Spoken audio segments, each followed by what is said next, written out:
Who's got the rocket launcher? I say we blow it up. Now fire that thing.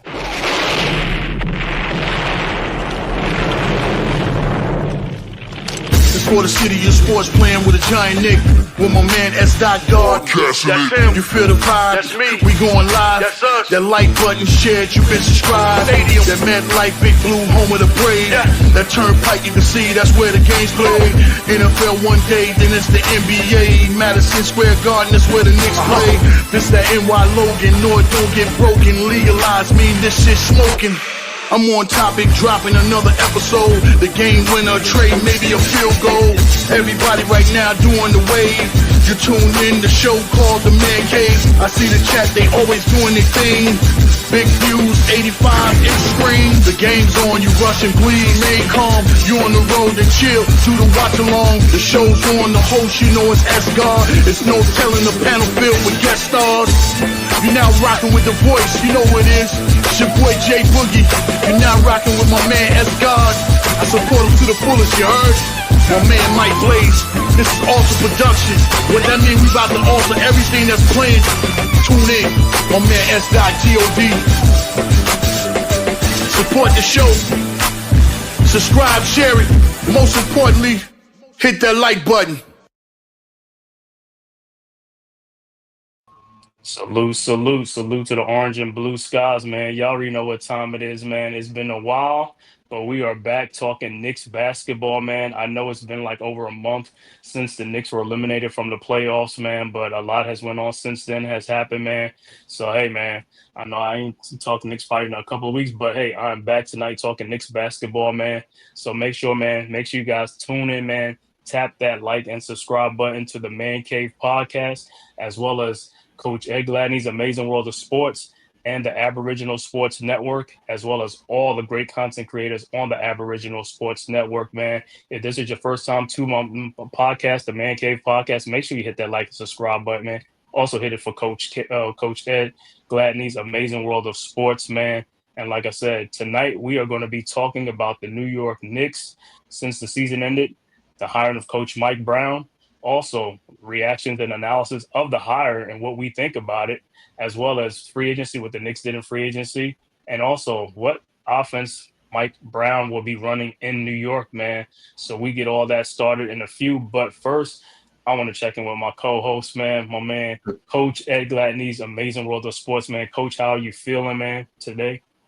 Yo, thank you, man. I'm feeling good, man. I'm happy to be here, talk about the Knicks. Finally, after the long search, now people can kind of settle down and, we can, just let's wait and see and let's let the Knicks do what they need to do so we can get ready for next season.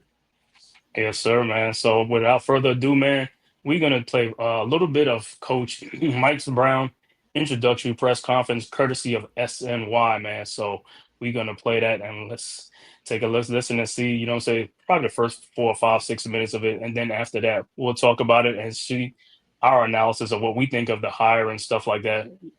So without further ado, let's do it.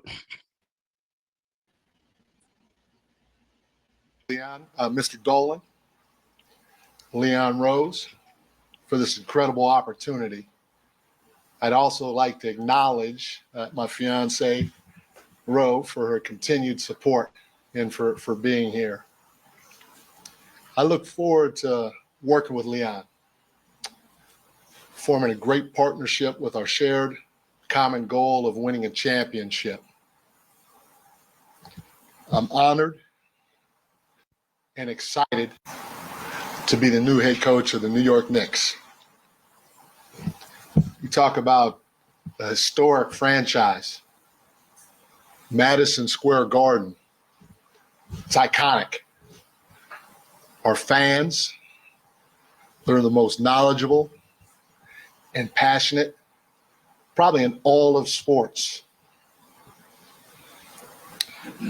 There's a lot of work to be done. We have an outstanding roster. What they did in the playoffs shows their potential. I've had great conversations with all of our players. And I'm looking forward to growing positive, strong relationships with all of them over time. Some people just know they could save hundreds on car insurance by checking Allstate first. Is that your car? Yeah. Like you know to check your sunroof is closed first, before going through the car wash. So check Allstate first and save when you click or call. Modern look. Thick.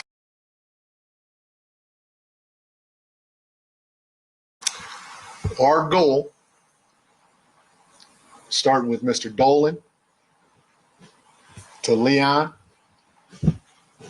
to the players, all the way down to the fans, is to build a sustainable winning culture that produces championships. That's why I'm here. I'm fortunate to know what it takes to create that success. A lot of hard work, a high level of commitment, and a focus on today. Now, a lot of you guys gonna say, this sounds cliche, and it is, but we can't skip any steps. It's about one day, one practice, one shoot around at a time. The soul of our identity when it comes to culture, it's going to be based on a trust that's centered around sacrifice, a connectivity, a competitive spirit, and an overall belief in the process and each other. I'm looking forward to getting to know you all, but there's a lot of work to do, and I'm ready to get started. Okay, now we're going to open up to the questions. Coach, just your style of play that you want to play, and just what's it like on Jalen Brunson kind of running your team? The first thing is, everybody knows I like to play fast. And like I said, we have an outstanding roster. I'm excited about that. And to have a guy like Jalen out there gives you the versatility to play all different types of ways, which is what it's going to take throughout the course of a ball game. Mike, Steve Popper from Music. I know you had expectations, and other judges have taken steps behind the fiddle and stuff. Just kind of what is it for you coming into a team that's reached the conference finals, the expectations you're stepping into? Well, there's nobody has any bigger expectations, first of all, than I do. My expectations are high. But this is the Knicks. I talked about Madison Square Garden being iconic. I talked about our fans. I love and embrace the expectations that come along with it. So I'm looking forward to it. When obviously a team makes the conference finals, there's going to be questions about why.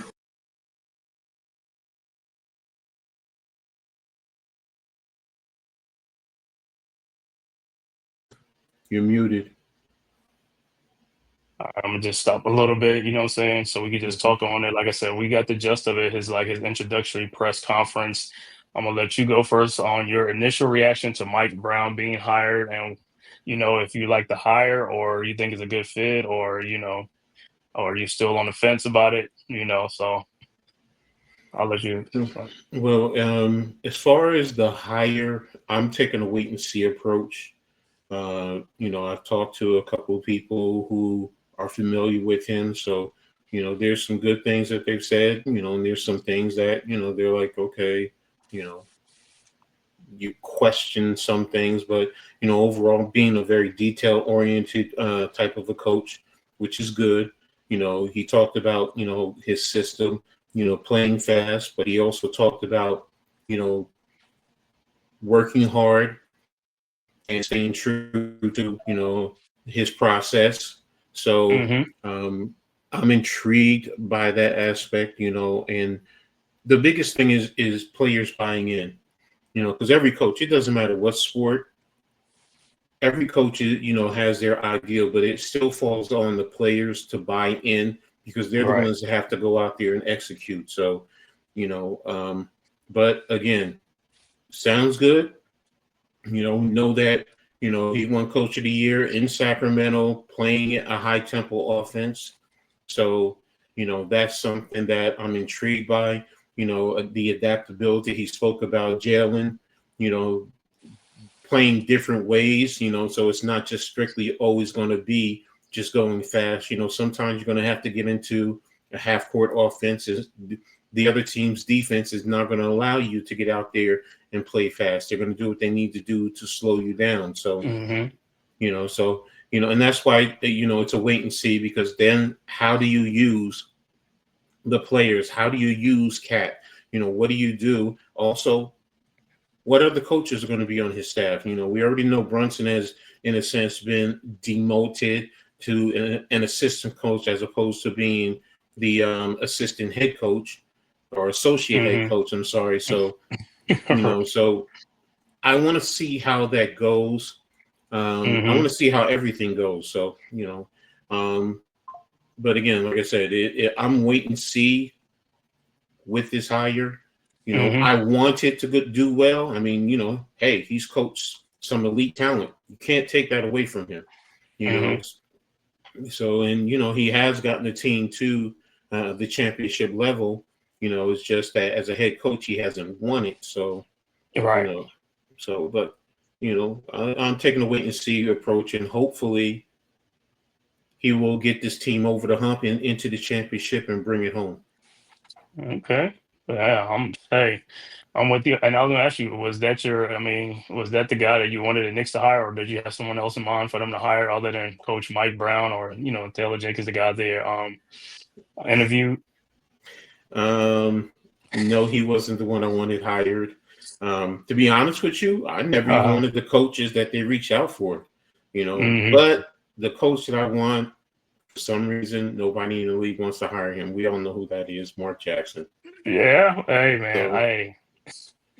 So, but I understand, look, Mm-hmm. for whatever reason, you have to move on. That's the one thing you have to do. You have to be able to move on. And, once Mm-hmm. you settle in and you can't get those other coaches from the other teams, it really wasn't that many coaches to really, was I intrigued by Dawn Staley? Yeah, because that surprised me, but I didn't think she was going to truly get interviewed and hired. Mm-hmm. I think it came down to him and Jenkins. Um, Okay. that's it. Mike Malone. I already had the sense they didn't want him. So Mm-hmm. but I what about totally you? agree. Yeah, man, I totally agree, man. Like I said, as far as the head coach, I agree with you. The guy, like I thought they was gonna, I wanted to was Mark Jackson at least to give the interview just to see what happens. But like I said, we already know about that. You know what I'm saying? And obviously that's not going to happen and stuff like that. So we was only relegated to the guys that they interviewed, you know what I'm saying, which was Mike Brown, Taylor Jenkins, James Barrigo and stuff like that, who he may try to get over here too, So I'm like, yeah, I'm gonna take a wait and see approach because like I said, I want to know which Mike Brown are we getting? Are we getting Mike Brown, Cleveland Cavaliers coach when LeBron first came in the league, or we getting Mike Brown, Sacramento, and all these other assistants like where he's been seasoned under like, Popovich, the Spurs, or the Warriors and the Mm-hmm. Sacramento Kings. That's what I want to see, that type of coach. Because if that's the type of coach, like I said, that guy right there, like I said, he done been under a lot of tutelage from a lot of great winning organizations. So he has a lot of different mindsets and philosophies and is more open instead of just being like, thinking he could think outside the box and make adjustments. You see what I'm saying? Adjust to today's style of play, which he did say that he's adjusting to today's style of play compared to like some other coach who was just stuck in his old ways and things like that. And, Mm-hmm. it is what it is. But like I said, yeah, initially, I mean, I wasn't too thrilled with the Mike Brown or Taylor Jenkins, like I said, but like I said, when it came down to it was either going to be either one of them. Mm-hmm. To me, it was a coin toss of which one he was going to pick. You know what I'm saying? It's like you said, Mm-hmm. we just gonna have to take whatever they say they was gonna do. But through it all, the Knicks did say they wanted a coach with some championship experience and all stuff. And not to say, I guess he didn't win the championships, but even on some championship teams and stuff like that, coaching staff. So that makes it a little bit better. So at least he knows what it takes to get to the mountaintop. You know what I'm saying? Mm-hmm. As an assistant, not so much as a coach, but maybe, like I said, maybe this time around he will see that and it will make some adjustments and things like that. You know what I'm saying? So I Mm-hmm. am intrigued by the Mike Brown hire and stuff like that because, like I said, me, I did a lot of Knicks streams over the last couple of seasons, and like I said, the pace of the Knicks play to me was just too slow. It was Mm-hmm. too slow of a pace. You got to pick it up. Yeah, you can play it slow at some points, but you have to pick up the tempo at some points. You got a lot of young guys on the team, and guys are, what I'm saying, should be running and stuff like that, and speed up the game to change the pace, the momentum, and things like that. And I think the Knicks just never did. And then also, like I said, I've always been screaming about the Knicks running an offense, some type of offense, so Brunson won't pound the ball for 20 seconds and Mm-hmm. then get in the lane and try to make something happen. Or you just watching one guy on the one side of the floor doing things like this. It's like you have to run an offense. You have to get these defenses moving, tire them out, do something. But, you know what I'm saying, not keep doing the same thing, not ISO ball. ISO ball is not going to work. You know what I'm Mm-hmm. saying? That's what's been catching up to the Knicks lately in the playoffs. I know injury is a big part of it too, but also, like I said, our stagnation on the offense is just like went downhill and stuff like that. I want to see more ball movement and stuff like that. And like I said, what happens when you move, you're going to get easy baskets, cut to the basket, this and that. You don't have to work so much on the offense and things like that. And also for Mike Brown, for being this coach, it's going to light a fire on some of these starters, man. Carl Anthony Mm-hmm. Towns, you gotta move it. Mikal Bridges, you gotta rev your motor up. You gotta get a little bit quicker, bro. You gotta play a little bit faster. You know what I'm saying? And we'll see. Like I said, with Towns getting a cleanup and also with his knee and fingers, like I said, I want to see how he's gonna be in the first part of the season in this new offense and things like that with Mike Brown and stuff like that. That's I want to see what training camp and preseason looks like. You know what I'm saying? To be intrigued. I know summer league is going on this weekend, Mm-hmm. so I'm pretty sure they're going to start incorporating that. But the Knicks summer league has always been like faster pace anyway. It's not been like the real, like the NBA team. So I can't take too much into that.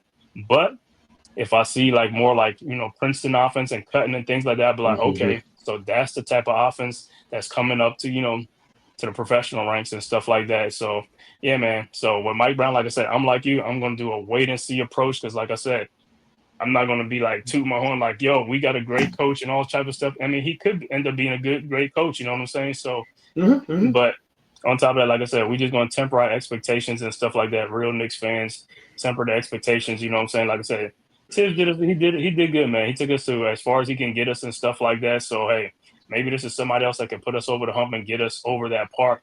You know what I'm saying? That's waiting to be seen. But like I said, the main thing is I just, hopefully he plays the bench like he did in Sacramento and these other places about the depth and all that stuff. Get these young guys some opportunities. Develop these players here instead of letting them just go to other teams and stuff like that. That's what I want to see. I want to see players given a chance, and I want to see players being held accountable. That's my thing with the coaching staff and stuff like that. You know what I'm saying? And, Mm-hmm. listen to some things in the past, like, what I'm saying, I know one incident we used to bring up is the Kobe Bryant thing, the rest in peace to late Kobe Bryant, where he yanked Kobe out of a game, to Mm-hmm. get into him and stuff like that. And Kobe even said, man, it was great that he pulled me out. I needed that and stuff like that. So if he could yank Kobe Bryant out of a game and be held accountable, ain't nobody on this team is like, above the law. You know what I'm saying? So hold them Mm-hmm. accountable. If they're not doing something or they're not giving all maximum effort or full effort, hey, yank him out, put somebody else in. That's what I want to see. I don't want to see some guys just loafing around, stuff like that. You know what I'm saying? So, Mm-hmm. hey, Mm-hmm. and another thing that's going to be a fresh air is he listens to his assistant because the former coach, Mm-hmm. like I said, people saying like they could not do nothing, they couldn't implement anything, do anything, and he wasn't listening to them and stuff like that. Is like that's not what a real coaching family coaching you need people to be in your ear to tell you things, to show you things, to adjust and all that stuff, and listen to people's opinions to help you grow as a person and as a coach. And that's what we need. You know what I'm saying? We need a players type coach, but we also need a guy who's going to be stern with his players and held them accountable and stuff like that. If they're not giving forth the effort, hey, sit them down and put somebody else in, bypass them and put somebody else in off the bench. Hey, that's what I want to see. You know what I'm saying? So Mm-hmm.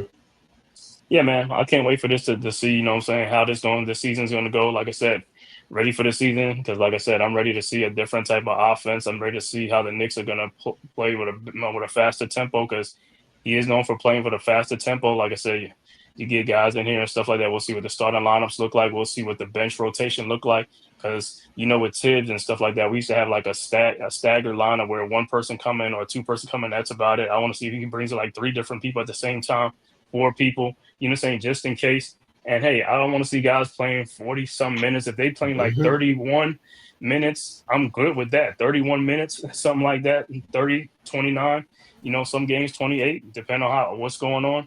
That's what I want to see, man. Especially if we got leads, if we blown somebody out, I want the bench in. I don't want the starters in playing the whole game, or even if we're down by 20 points, I don't want to see the starters really in the game towards the end. It's just play the bench now, bring in the bench brigade. You know what I'm saying? Let them guys play. So yeah, I'm with you, man. I'm on a wait and see approach of Mike Brown and stuff like that. So, but like I said, I'm good with the hire, man. Like I said, we'll see what needs to be happening. And hey, if it don't work out, we already know James Dolan don't play around. So we already know. You know what? In terms of the lineup, I'm intrigued by number one. Is he going to play the double bigs per se? Or is he going to bring Mitchell off the bench? Personally speaking, I'm kind of, I want Mitchell out there because he also gives you that defensive stability. And the opposing teams, because, that was the critique.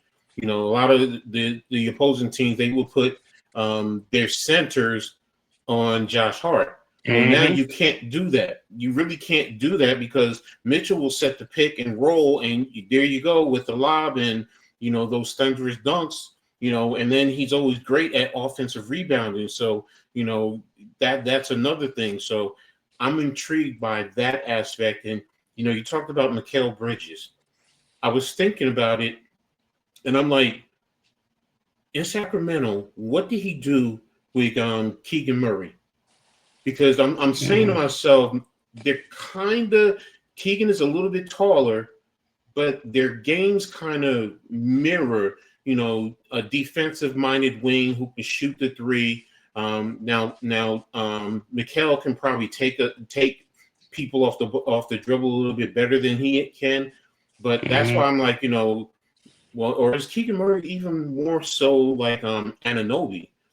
So I'm saying to myself, you know what? Maybe I need to go take a look at when he was there, how he used Keegan Murray, just to get a general idea what he's going to do with some guys who are wing players, who can defend as well as they can shoot the three and do a few little other things offensively. So I'm intrigued by that. So it would be really nice to see what he does with the lineup. Overall. So and the bench, yes, I'm with you because I want to see also how Porty developed. I want to see what's his name from Marquette, Kolek. Kolek. Even I want to see Pakim Dadier. Yeah, even Dadier. I mean, what do we have in him? He's a first round draft pick. So what do you have in him to, can you develop and get something from him? Because that also adds to the depth on the team where, if you can play, if you have the ability, I'm not saying you always have to, but if you have the ability to play 10 guys, that goes a long way in a long, grueling season. And you know what? It's championship or bust, man. Everybody got to be on board, man. Everyone. So, yeah, I'm with you as far as the lineup too, and I'm thinking from his introductory press conference, it looked like Josh Hart is going to the bench, which he should be on the bench. And I think that's what everybody just failed to realize. Josh Hart really supposed to be coming off the bench, but because of these trades and stuff like that, he was just forced to be in the lineup and stuff like that. And everybody looking at him as a starter. And he is a bench player. That's why when I'm looking at his production, I'm like, yeah, he's supposed to be off the bench. That's great production from a bench player, but he's in the starting lineup. And because of his lack of shooting and stuff like that, was stagnating the offense. Now, if he goes with the double bigs, then that means at least all these players slide back to their natural position, like Towns at the 4, OG at the 3, and Mikal at the 2. So now you can't do that no more. You can't do that no more. Like put a big on Mikal Bridges or something like that and put a small on Town. So that's another thing that changes a whole lot and stuff like that, man. So yeah, if he goes to double bigs, that'll be great. But if he does decide not to go to double bigs, somebody else has to start other than Josh Hart. He can't be at that too. You know what I'm saying? They probably, and I know Jordan Clarkson just came in, but if he's like, yo, if that's what he probably have to put him in the starting lineup. I know he's coming off the bench, but yeah, Hart, it'll be a microcosm of the same thing again. You know what I'm saying? As far as that, you know what I'm saying? On that aspect. So I totally agree with you on that. So I'm gonna go over to listen to what Ian Begley has to say on this. Ian Begley will say on here, like as far as Mike Brown and stuff like that. So let's listen to what Ian Begley has to say. Insider Ian Begley after the Knicks officially announced Mike Brown as their new head coach. He seemed polished. He seemed ready, very well prepared for this press conference. What was your biggest takeaway? When he talked about holding players accountable and his approach with that and how it starts now with building relationships with the guys on this team and building a trust to the point where you can have honest conversations that you're going to need to have over the course of an NBA season. To me, that's such a huge part of coaching in this league. Can you say what you need to say when a player is not playing well? Can that player respond? Can he trust you? So Mike Brown starting to develop those relationships already. He said he's already talked to the whole roster. It's very impressive. Now he's going to need to fill out his coaching staff. So what is next specifically for him in that? Yeah, I'm expecting some holdovers from the Tom Thibodeau coaching staff. I would expect Maurice Cheeks. I would expect Mark Bryant, Rick Brunson, and Darren Erman to come over to Mike Brown's staff, and he is going to be after James Borrego. Borrego, an assistant in New Orleans, a guy who interviewed for this head coaching job. I was told Brown really sees Borrego as an important addition, great offensive mind, and can really spearhead things on offense for New York. Borrego under contract with New Orleans, so big hurdles there for the Knicks to bring him here, but that's certainly a name to keep an eye on. Sal, as we know, you were And not then a we'll fan listen of to this Sal. hire when it was first reported after hearing Mike Brown's press conference Tuesday. Well, Sal's Do you always feel funny, any differently? right? No. As a matter of fact, they feel worse. I didn't get confidence that Mike Brown is going to be a great leader of men. He could talk about the culture and all that coach speak and word salad babble. He's never sniffed a championship as a head coach. Yeah, what happened with the Kings? Did he bring that culture to the Sacramento Kings and turn things around? Tom Thibodeau turned things around for the New York Knicks. He built them into a sustainable franchise. So I hope I'm wrong about Mike Brown. I think he's probably a decent coach. He's not better than Tom Thibodeau, and nothing that came out of his mouth in his introductory press conference made me feel any better about the hire. Sal, I don't know how we're going to top word salad babble for the rest of the show, but we are going to try.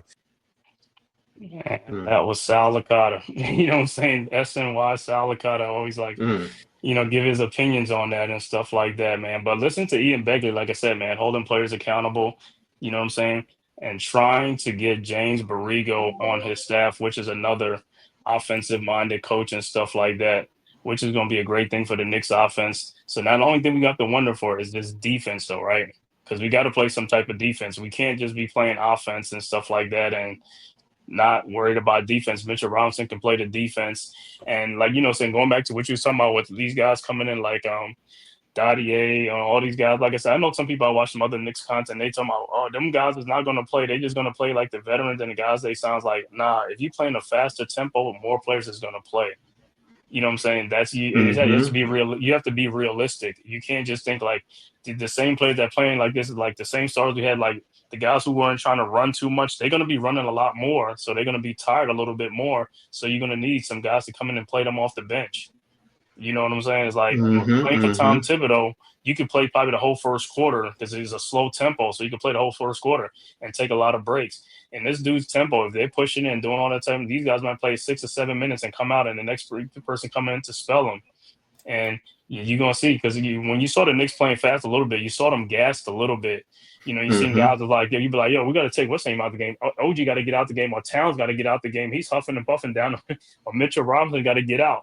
You know what I'm saying? So, hey, man, the faster the tempo, you got to remember more players are going to play and you need more guys to be fresh. So, hey, if they play 10, 11 guys like OKC, Indiana, it's acceptable, bro. That's what we want because in the long run, if something does happen, like one of the star players and go down, at least you got the guys off the bench who are used to playing. They're not going to be like a deer in headlights towards the end of the season and in the playoffs. That's what you want. You want to get all this experience during the regular season and the beginning of the season, so that way they get used to it, more game speed, and also, get used to playing out there on the court with these guys in different lineups and different things like that.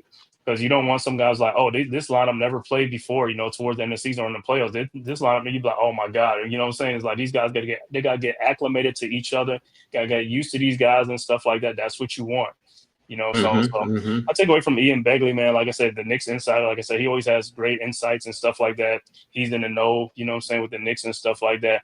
He said they hold him accountable. He said they're going to play at a faster tempo, and, guys going to be held accountable, and also his interaction with these coaches and the players and stuff like that. Like he said, he want to get to know these players, talk to these players. He ain't one of those guys that's going to be like, say one thing in your face and go behind your back, probably, So he's a player's coach, so we'll see. Like I said, a lot of people say what they, say a lot of things in introductory press conference, but we will see as fans, as the season goes on and stuff like that, we will see if it's going to come out or not. And if it is true, hey, that's a great thing, man. That's what we want to see, man, more transparency and stuff like that.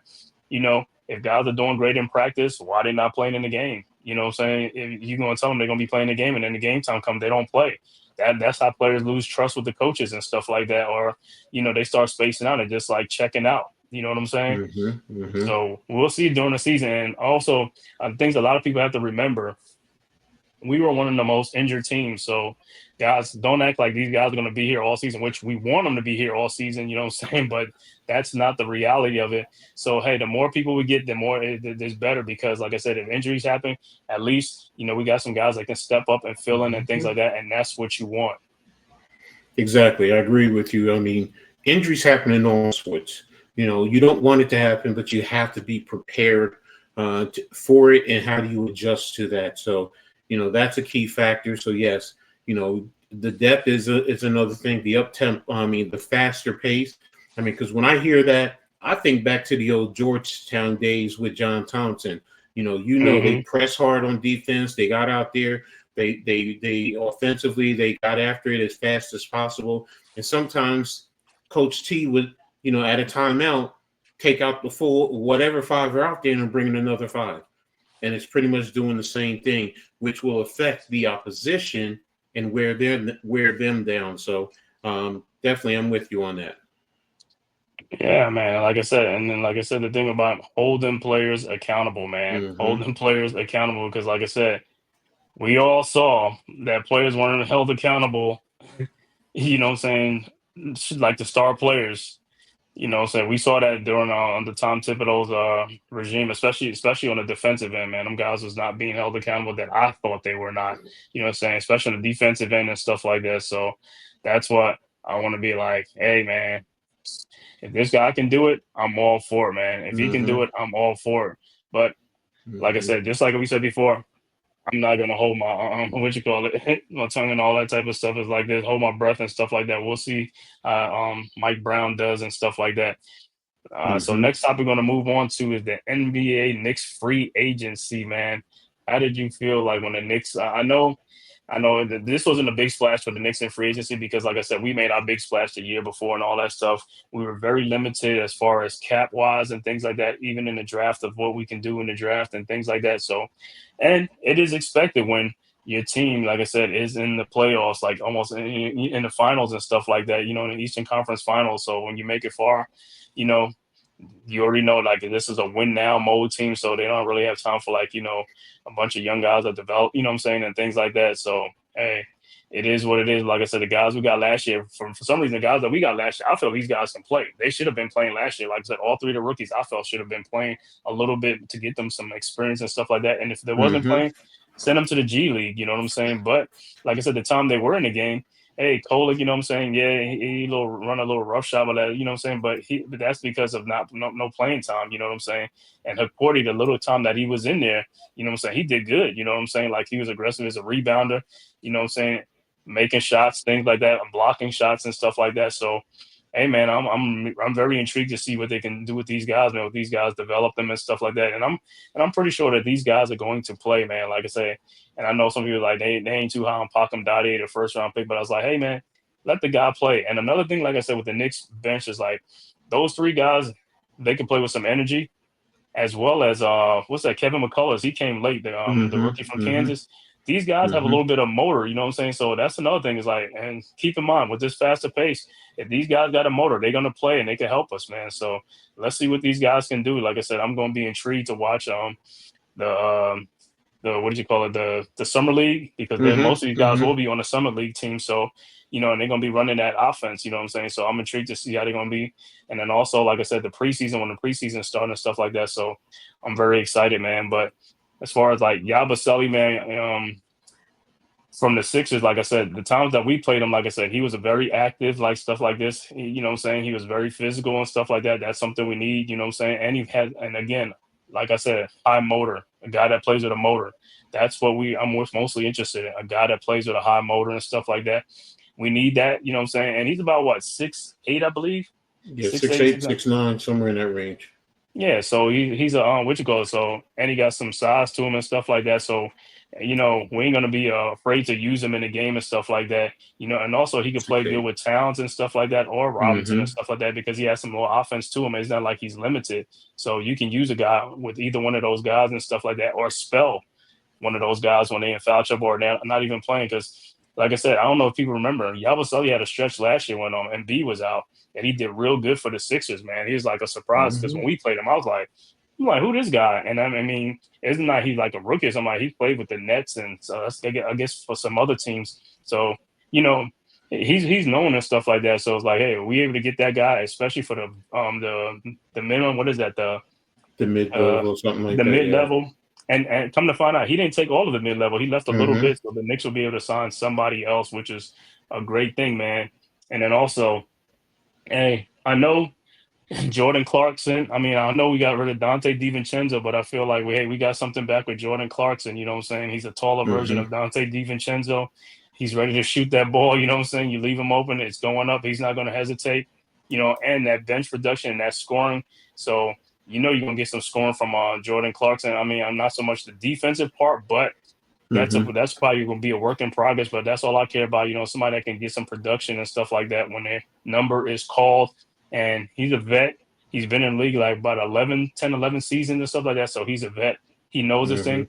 And like I said, he still moves good. You know what I'm saying? He's not one of those like guys who's like, a little bit out of shape or something like that. He's very much in shape and stuff like that, and he works out all the time. So hey, I am happy with the signings. Like I said, I know it's going to be a very limited summer for us and stuff like that. So them two guys add much depth that's very much needed with like I said, the rookies from last year. I think we got something good there, man. So I just want to see how they're going to be used by Mike Brown and how he implements them. Yeah. The free agent signing, you said it wasn't a big splash. I wasn't expecting a big splash, but I was expecting players who can come in and be key contributors to, the ultimate goal of this organization. And they did that. You know, Clarkson, is a double-digit scorer. And that's what you would want, especially with that second unit. Look, he can come in. Sometimes you've seen where the starters are going well, and the reserves come in, and it just seems offensively that they are lost. Well, he's the one that's going to be the focal point, and you're going up against a lot of second unit players as opposed to starters. So, and then Yabusele, I was just looking it up. He averaged 11 points and about 5.6 rebounds with Philly. So you're taking that away from Philly. Think about that. You're taking away from one of the teams in your division, and you're bringing that over to what you're trying to do. So, you want that type of production. And, he's a physical type of player. So, and that's what you want out there, at times, especially, if certain teams have certain players out there and they're going up against them, And you know what? He's being physical and he's wearing these other key players on the opposition down. So, it's a great bonus, and, you have him with Deuce, you have him with Josh, so it really goes well in Hop Porty, if you can continue to develop him, because I was pleased with what he was bringing to the table. Mm-hmm. So it's like, okay, that's a good second unit. Maybe they get someone else in. I have said maybe you want to choose a point guard on that second unit, but right now we'll have to wait and see what they're able to bring to the table. But with what they've done so far, I appreciate it. And who knows, there might be somebody in the summer league that goes out there and plays well. Kolek may go out there and play extremely well, and you know what? He's going to catch the eye of Brown, and Brown might say, let me watch him, let me develop him. And then, you know what? That's someone who, on that second unit as a point guard, you can go ahead and utilize him there. So I'm definitely pleased with the free agency that, the Knicks had. And like I said, and another thing, like I said, I don't know, I'll be here and seeing some little stories like they might even be able to send Malcolm Brogdon if he's available for the that could be a nice little pickup, because like I said, in the playoffs you always need a secondary ball handler. That's one of the things in the playoffs. So you saw that was our biggest problem in the playoffs. Other than Brunson, we really didn't have like that secondary strong ball handler to break pressures and things like that, and that kind of bit us. Yeah, them other guys are there. Like I said, Deuce McBride, not really a strong ball handler. Mikal Bridges, not too strong. Josh Hart, you know what I'm saying? So we need that secondary ball. Kolek maybe that's it, but I don't know. But I know Brogdon is a strong ball handler, so you need that. If we can get that type of player on our team, you know what I'm saying, for the mid-level exception thing he'll take or whatever, that'll be that'd be a big boost to us. And I know people's like, well, that means that's going to take from Kolek. Yeah, Kolek to still play. Like I said, it's a long season, bro. You know what I'm saying? So you got to look at it like this.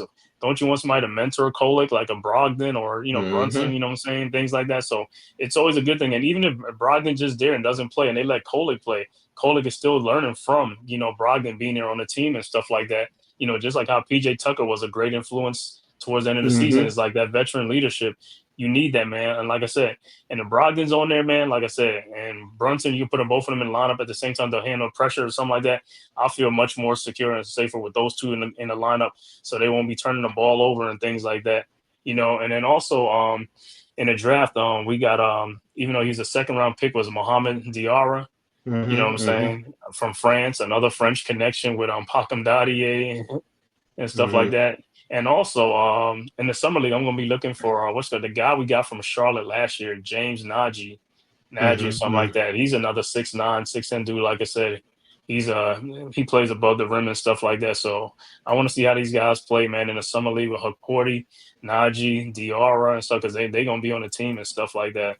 So, and like I want to see Pacom Dadier. I want to see like his transformation, things like that. And I don't think he wasn't given a fair chance last year. You know what I'm saying? Even Porty played a little bit, but not as much. And I know he got injured, so that kind of cut down his time and stuff like that, because he was there at the time when who went down? It was Mitch. Mitch was there. It was somebody that went down, and he was right there. And then as soon as he came in, he got hurt. The first game or the second game, it was something like that. I was like, man. You know what I'm saying? That was his opportunity to play, because he would have been playing, because he played good like in that game and stuff like that. So I was like, oh man, he's like, his golden opportunity is like he get his chance, and there he goes because of an injury. But like I said, these guys can play, man. Porty can play, like I said, back up Robinson or Towns or something like that. I won't feel like oh man, we got to go get somebody. I feel good with those guys. I feel Porty can play and stuff like that. So I want to see if the Knicks gonna play him more, and I think he should play more and stuff like that. Because like when you watch OKC and Indiana, when they got guys coming off the bench, you was like, who those guys? But them guys came in like they were ready, like they belong. You know what I'm saying? And guess what? Those guys was producing, because our bench got outscored like 50 something or 40 something to like 9 every game.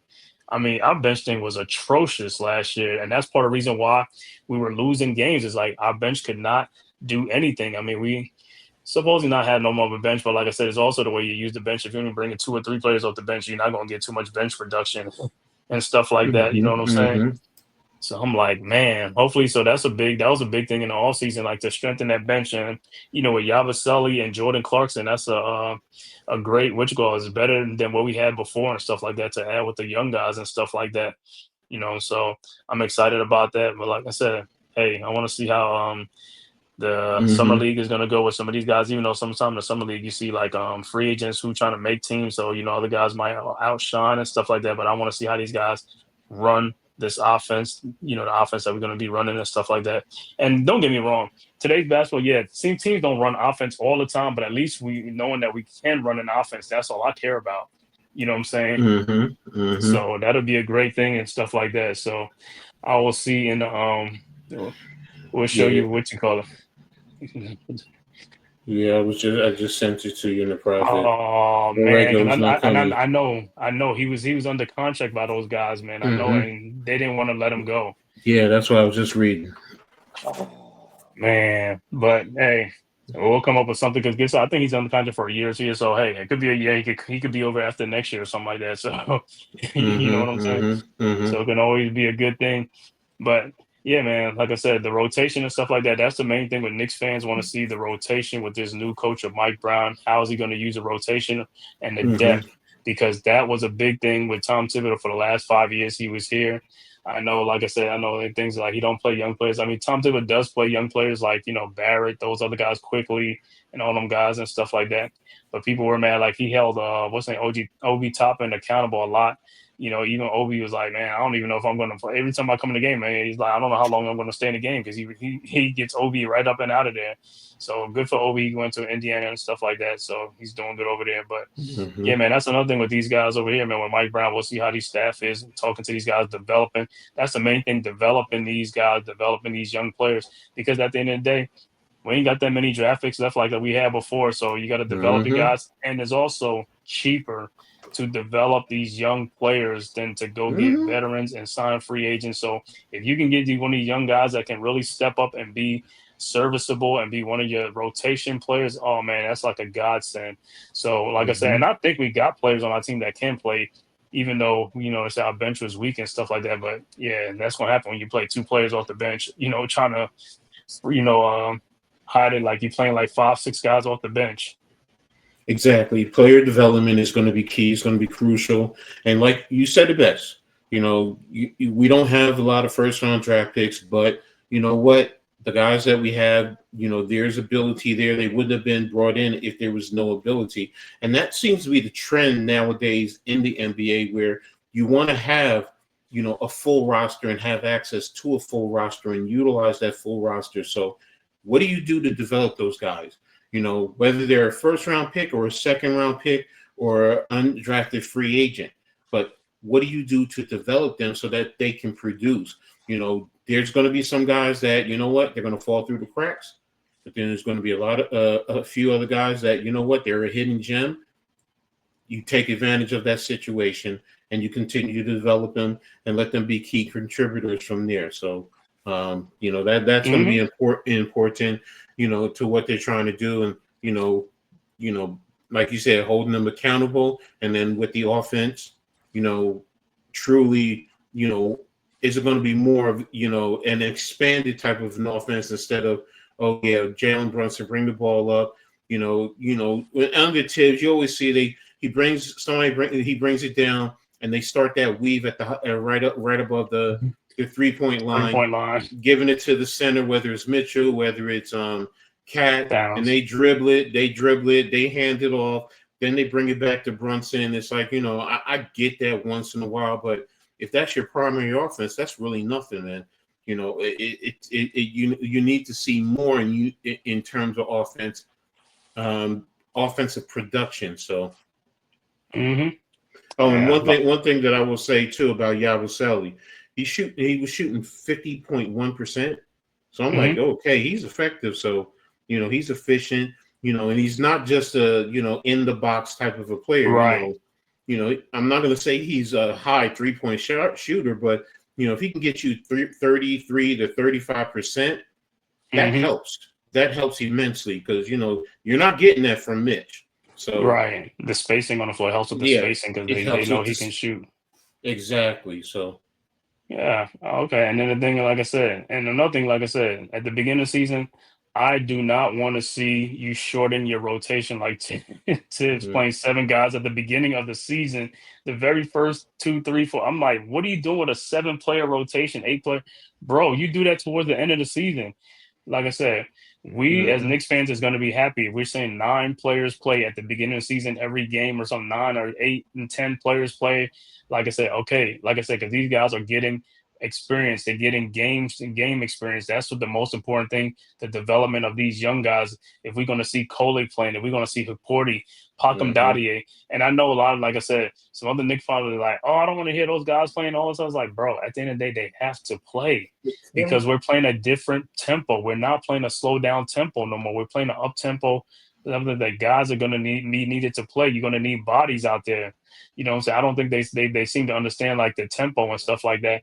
The Knicks are not going to be walking up the ball like the way they used to be. Or you seen like how many times you seen when Josh Hart starts the fast break and he's going down court and nobody's running with him. And I'm Mhm. like, Josh, I'm like, yo, where's everybody at? And nobody wants to run. I'm like, hey, can't be like that no more. Like I said, I'm glad we got a guy who's going to be trying to push the tempo and stuff like that. These other guys are going to have to pick up their motor and go.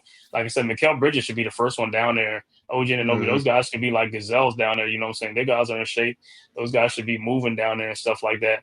And I know Towns, like I said, towards the end, and like I said, he was hobbled with his knees, but hey, let's see how he plays early in the season and stuff like that. I'm more ready for it and stuff like that, man. What's good? Salute to the chat. Tyron Hall, I see you, boy. Salute, Like Freezy, gentlemen. what's up? Black Freezy, what's good, my guy? That's right, bro. Hit that subscribe button, Coach. Please, folks, hit that like and subscribe button. Yeah, man. Black Freezy, man. Love your content, bro. Love looking at stuff, Mhm. man. Love looking at Tyrone. Good news, you know what I'm saying? So, Mhm. love Mhm. it, bro. Love it. Keep it coming, man. But yeah, man. Like I Exactly. said, I'm about to play like a Sacramento offense, like I said, with Mike Brown, to give you a little snippet of what Mike Brown's offense is going to look like. I know everybody here is like, what is Mike Brown's offense? And what is Mike Brown's offense? So I'm going to play it for you so you'll see a little bit of it, man. There you Got a go. new coach, new players, and they've got their best record in years, which means more and more often we get to see them light the beam. And it's a throwback to an era when the Kings were one of the best Oh, teams in man. the NBA. The Kings are channeling the ghosts of basketball past by running an offense designed by Pete Carrill, the famed Princeton offense coach who just so happened to bring his concept to this very same team, giving them the kind of offensive success that Sacramento hasn't seen since, until now. Carrill created this offense when this song came out, coincidentally, and to combine this kind of movement and passing with the incredible skill level of today's player, you get the kind of pleasing basketball that would make the coaching legends of yesterday applaud. So let's break down how it works. The basic action is for the big man to dribble towards the wing, who then cuts to the basket, followed by a handoff to the player coming out of the corner, who can then get into the middle for the floater. If the center makes the handoff into an earlier pass, it just becomes a pick and roll and a 2-on-1 against the opposing center. They find this action out of a lot of different initiations. Here is a skip pass to the top. Herder recognizes the formation and immediately cuts backdoor. Keegan Murray cuts into the handoff. And if the defender goes underneath, he's pulling for the three. Mm-hmm. Let's not forget the initial backdoor cut, putting a lot of pressure on the defense with the spaced out weak side and no help rotations. A great solution to stopping this is to deny the handoff after the back cut. Well, that triggers another back cut, and Trey Lyles gets to show off his athletic ability. More options that can be done is read and react. The backdoor cutter can stop and set a screen for the corner man before getting the handoff. And if that's denied, then another backdoor cut, and the basic action continues to flow as the handoff leads to an open three. Off the out-of-bounds play in reversal, you get another staple of the Princeton with the handoff into swing pass back to the top, triggering the immediate back cut and dribble handoff, which flips into a ball screen and another open three.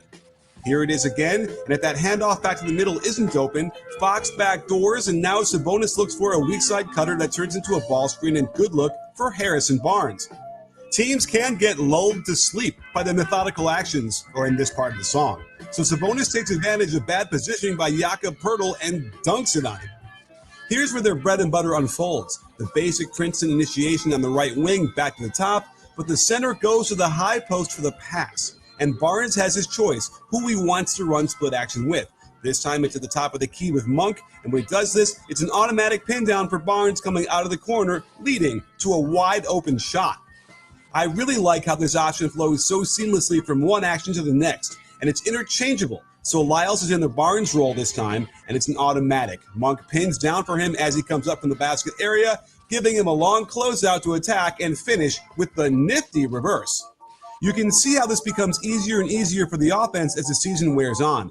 With more reps, they get better at each of the reads, so when this pin down to the corner is shaping up and the pick and roll out top happens, if the defense gets so concerned with the cutter, it's the screener who can slip and the ball handler out top who's ready for the nice bounce pass, earning them another layup. Here it is again, this time with Sabonis flashing to the high post where the Kings rank 4th in elbow touches. And when Keegan Murray goes to screen Herter, he realizes Schroeder is in terrible defensive position and just backdoors him. After the entry to the high post, the passer has choices. He could set the split screen with the weak side wing, or he can run pinch post action and follow his pass looking for it back. The passer to the elbow also has another option. After Trey Lyles gets it to Sabonis, he can set a split screen on the strong side wing, which leads right into a pick and roll. Deep middle penetration that forces a lot of help, and the open midi for Sabonis on the baseline. It's remarkable how smart coaches were back in the day in terms of offensive player movement. I love seeing actions that date back to practically the beginning of the game run with the modern skill set. And it's no surprise that the Kings are scoring at unprecedented rates, filling the box score up night after night, which means you can win money on all this scoring by going to UnderdogFantasy.com to check out Pick'em, where you can choose 2 to 5 players, then decide on the over-under for specific stats. It's super easy to set up, and you can old school high post offenses. Instead of hitting the elbow, Herter also has the option of passing to the wing, which triggers an option out of the triangle offense. Herter runs a UCLA cut to the corner, and Metu hits an inside ball screen. This causes a massive defensive breakdown as the ball gets to the dotted line and a wide open corner 3 for Davion Mitchell. Another common set the Kings like to run involves Sabonis setting a screen to the top of the circle for a guard, then turning around and setting a ball screen. But the special sauce is the flex action taking place on the weak side block.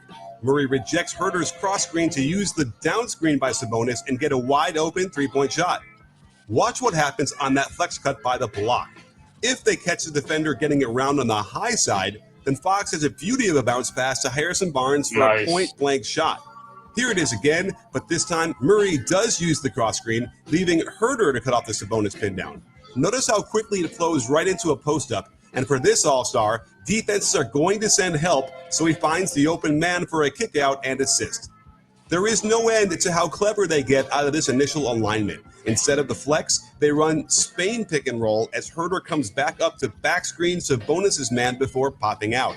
If this doesn't get a shot, this should look familiar. Pinch post action that allows the big man to get into the lane, draw the help, and find yet another wide open 3. They run this action all the way through to the pin down for Terrence Davis, and his aggressive turn into the lane will open up the pocket pass for Sabonis, who does the rest in strong fashion. They've taken this video down 3 times crazy, because man. it teaches you. So yeah, we just got the gist of it right there and stuff like that with that type of offense and stuff, man. It's like, man, it's like I said, hey, we haven't seen that offense in a minute over here in New York, right?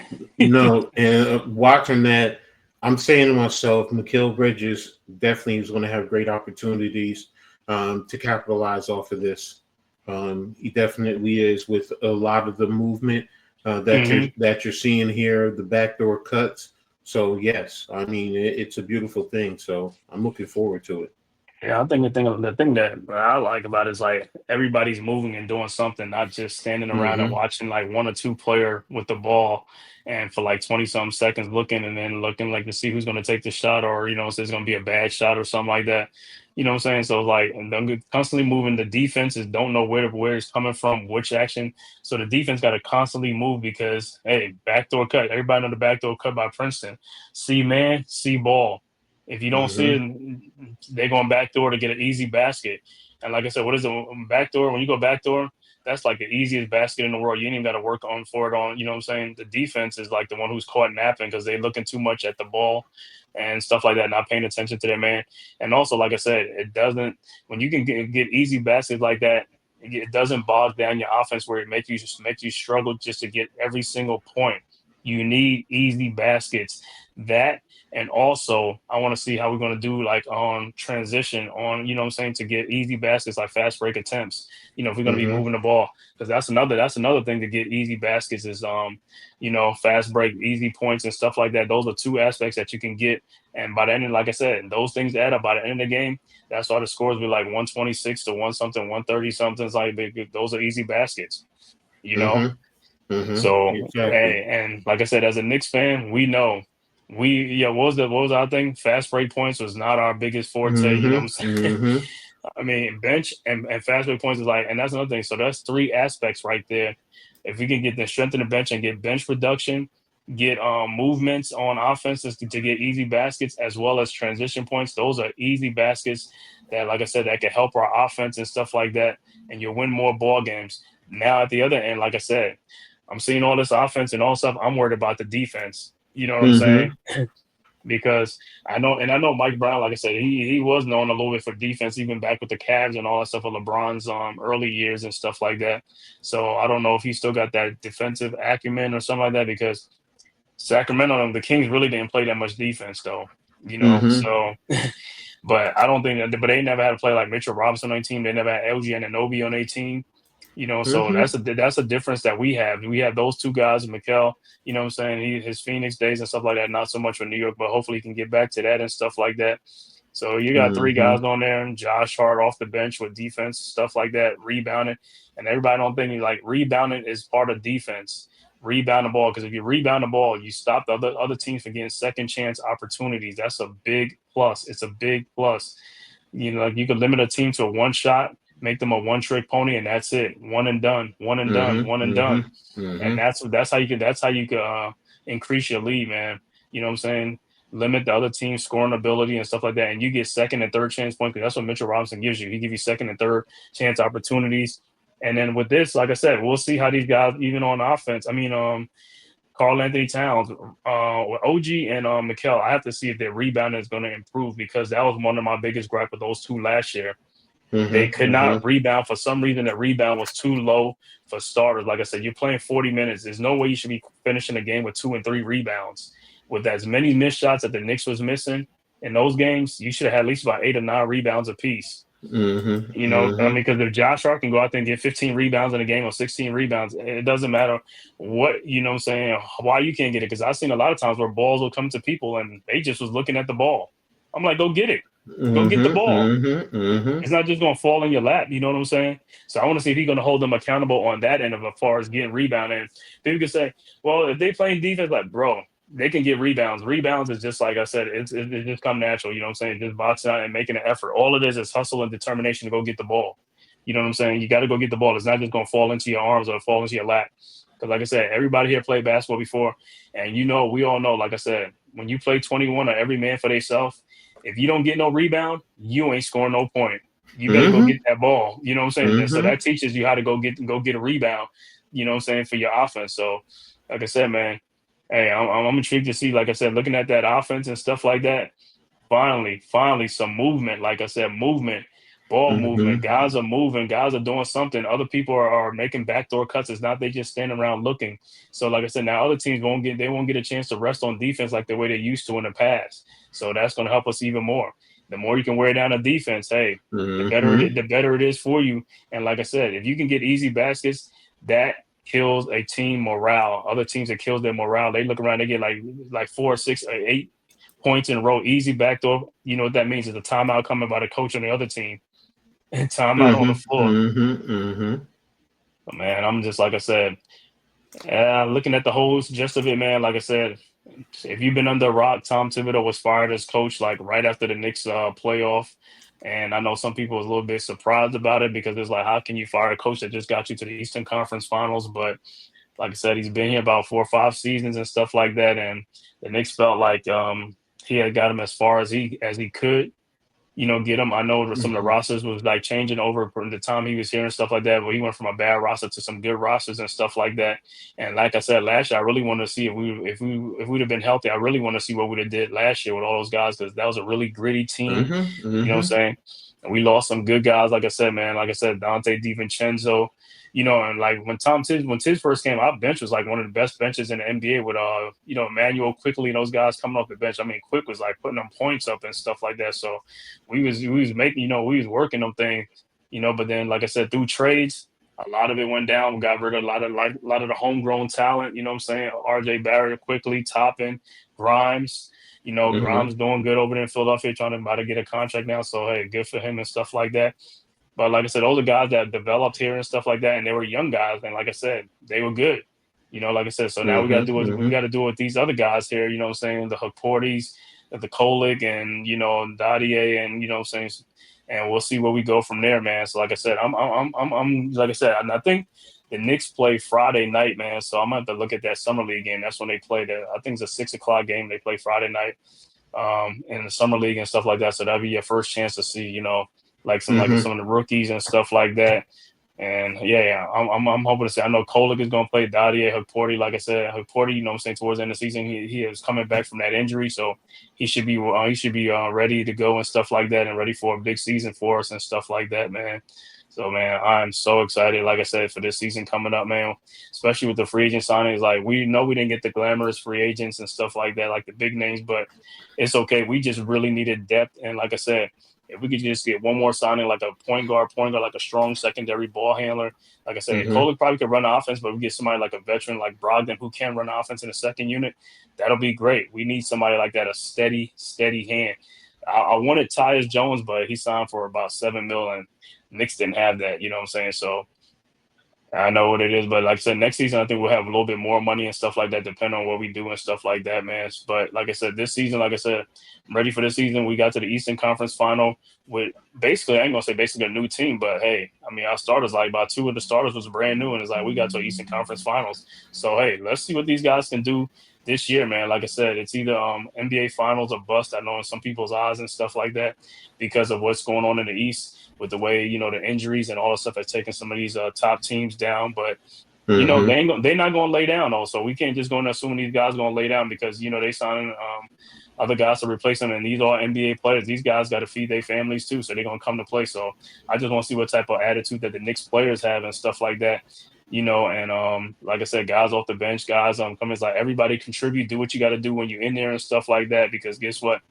Even though you're on the Knicks, some other teams be looking at you too, man. You know what I'm saying? They want to make a trade for you, or they're going to sign you to a contract at the end of the season. So you just got to play. You just can't be like, oh, man, just be mad at the situation that you're in. You're not getting no playing time. But it's like, you got to make the most of your ability and, you know what I'm saying, and your playing time and stuff like that, man. So I'm good. Like I said, the Mike Brown hire, like I said, is the first step. Let's see how it goes. Let's see if he can get us over the hump. You know what I'm saying? Because like I said, hey, the pressure's on him too, because guess what? We got to an Eastern Conference Final, so he already seen that. He already knows that we got work to do. But like I said, they already know this team got to an Eastern Conference Final. So hey, Mike, do what you got to do. I know it's gonna be a new offense. It's gonna need new something, but hey, that's what we got. Preseason training camp, and like I said, and I hear a lot about training camp. Like I said, I hope these guys get to practice and play like the way they did back in the day, because they really need to go back to that to stop some of these injuries and stuff like that. These guys have to practice. They got to get longer little training camps and stuff like that, and get themselves in game shape and things like that. And then during the season, they got to practice during the season. I heard sometimes these guys wasn't even really practicing. Some guys like, what? You got to practice, man. Or I guess because of the NBA schedule with these back-to-backs and all these stuff, traveling and stuff like that, is a little bit harder or something like that. So they might have to take a look at that, or they should be taking a look at it right now, what they're going to, to do in the offseason with some of this stuff, man, to get these guys to practice a little bit more and stuff like that. That should be first on their agenda and stuff like that, with all these big-time injuries and stuff like that. I agree with you. Practice is definitely important. So, that's where you build up your level of continuity, familiarity, and you set a certain standard. So, hopefully they do. Okay, man. Well, like I said, man, Hey man, if this is your first time to my channel, the Man Cave Podcast, man, make sure you hit that like and subscribe button, man, and share it on all social media platforms, as well as go subscribe to Coach Ed Gladney's Amazing World of Sports, as well as the Aboriginal Sports Network. The links are right there in the chat, man. Make sure you go and hit that subscribe button. It costs you nothing. It is totally free, man, for us to keep bringing you great content like this, Knicks talk and stuff like that. And like I said, on the Aboriginal Sports Network, man, a whole bunch of stuff on there with basketball right now, and also football, NFL, and NBA, man. Go make sure you check it out, man. Make sure you go check out all the great content creators, myself, the Man Cave Podcast, Coach Ed Gladney's Amazing World of Sports, Big Pat Sports Talk, Unpopular Opinion Sports, or NYG, Ghost Dog, Leaf Diggy, Mets 2128, TP Wade the Giant, Rob R0B, as well as the Lay of Game, man. Make sure you go and check it out, man. Coach, you got any final words before we get out of here, man? Nah, I think we covered everything. Just, I'm ready to, see this team continue, what you said about Summer League, what do you get right there? And just, look, let Brown instill what he's doing, maybe get a coach or two, to come in. What's up, Nick? With the to help build the culture and just develop, and let's get these players ready for the upcoming season, man. That's pretty much it, man. And like I said, man, thank you guys for tapping in, man. Like I said, I will be back here next week again, probably doing Knicks talk, but I'm also going to get more into the Giants and stuff like that, you know what I'm saying? Because football season is coming around, so I'm going to start getting back into the Giants, training camp and all that stuff is coming around again and stuff like that. So we definitely going to be on it, man. So, Coach, I don't know if you guys are on Heart of the City tonight. Yeah, we are. As soon as I'm done with you, I'm going over there. So make sure you guys tap in, man. Heart of the City tonight at 9 o'clock, man, with Coach Ed Gladney's Amazing World of Sports and my brother Unpopular Opinion Sports NYG. Make sure you guys go and tap in, man. Like I said, great content, man. And also go tap into the Aboriginal Sports Network, man. And until next time, man, we see you guys. Peace. Who's got the rocket launcher? I say we blow it up. Now fire that thing.